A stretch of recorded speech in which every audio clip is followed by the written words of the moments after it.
For the baptism of my neighbor's boys, I wanted to get them a special gift and Googled for some gift ideas. At the top of the search list was silver jewelry, so I decided to make each of them a silver bracelet. I'm going to show you how easy it is to make a tiny bracelet for a baby, and I bought these sterling silver parts from Etsy. Jump rings, clasps, charms, alphabet beads, and chain to make 2 bracelets. They cost me $92, so $46 per bracelet, and I'll show you the cost breakdown at the end of this video. It takes no time at all to put together the parts to make a bracelet. I bought 1 foot of sterling silver chain. Bracelet for a baby should be around 4.5 inches, so a foot of chain was perfect to make 2 bracelets. First, I cut the chain to be around 4.5 inches.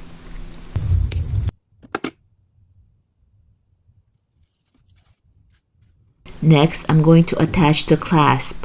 I bought a pack of 5 sterling silver clasps because that was the minimum number that I could buy.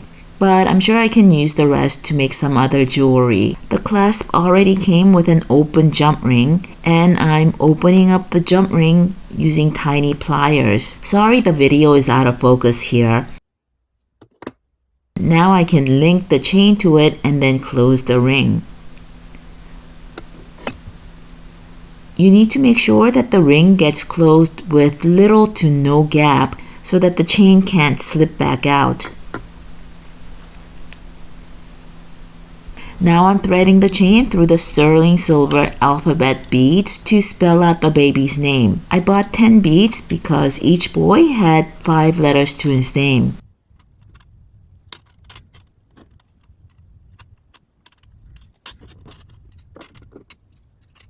Now I'm adding a cross charm. I thought that adding a cross would be important in order to honor the occasion of baptism.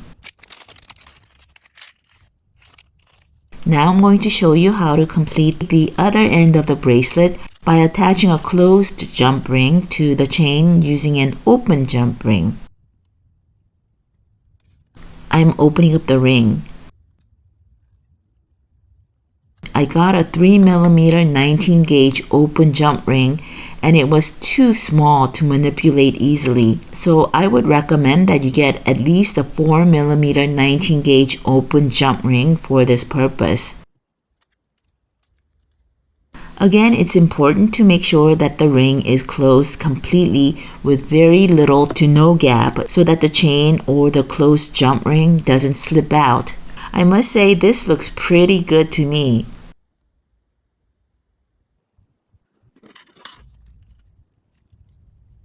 The mark STER or 925 indicates that the metal is 92.5% pure silver. I expected each of the beads to have been marked as well, but they're not. Since the beads and the charm are not falling out, I guess I did a good job of attaching the clasp and the closed ring at the ends. I stamped the gift box with the baby's name and the baptism date. Inside the box, I stamped that it was handmade by me. I'm going to wrap the boxes beautifully, write a nice message for the mother on a card, and walk over next door to give them to her. Here's a breakdown of the costs. I bought all of the supplies from Etsy, and if you look hard, you may be able to find them cheaper since there are many vendors on Etsy selling the same product but at different prices.